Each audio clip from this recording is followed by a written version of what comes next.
keeping things in context, we're going to talk a little bit about history. So, to be able to understand how health should be in 2020, we have to take a look at what happened in the past. Where did health come from? What eras in our history was there great health? Was there a lack of health? What things influenced how health changed?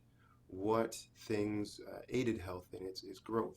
What was most needed at that time, and how was health or lifestyle integrated to be able to create this thing? What caused the need? All these things have to really be explored to be able to come to a conclusion of what best will, first of all, the difference then than now, and what best will suit the changes moving forward.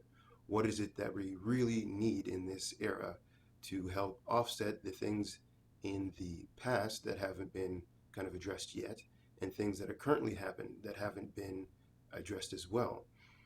So, because we're bridging these two gaps, we have to find something that's kind of in the center. What binds the past with the present? And this essentially was an interesting question to ponder and think about, but it is, in fact, the lessons that we have not learned yet, but should have learned then.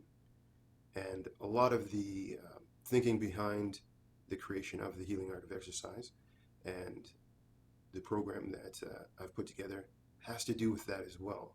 Not only the demands we have now, but then, and also how we as individuals navigate our lifestyle now, what's needed, what's missing from the healthcare system currently, so that we have an adaptive approach to solve the history of health and also the progression of it as well, and what's most needed. And what is most needed is a style of self-care. Self-care being the education of oneself to understand how their body and health is impacted by their decisions, lifestyles, and things surrounding them.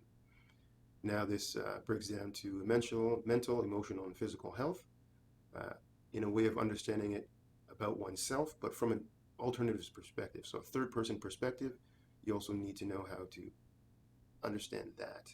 Um, Using this as a tool through the Healing Art of Exercise, we can create a perspective that's more full, more complete, and more compatible with the current healthcare system, with self care, which is emerging, and also the demands on each individual, the stressed factors, if you want to call it, of our society.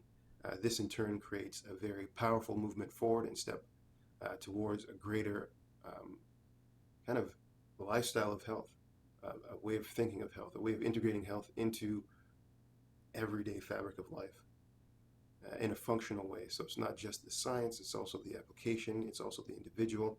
Um, and these all come in together in a functional way to help support a lifestyle of health, a person through their challenges, and also promote going forward a community of growth, prosperity, and health. Symbolized in wellness, this is just a more modern version, if you will, of that knowledge from a practical standpoint. So every individual can practice it in this way. So that's just a little bit of context on the information as well, and hopefully this is seen and you can see the impacts of how these things all come together in the explanations. Thank you very much.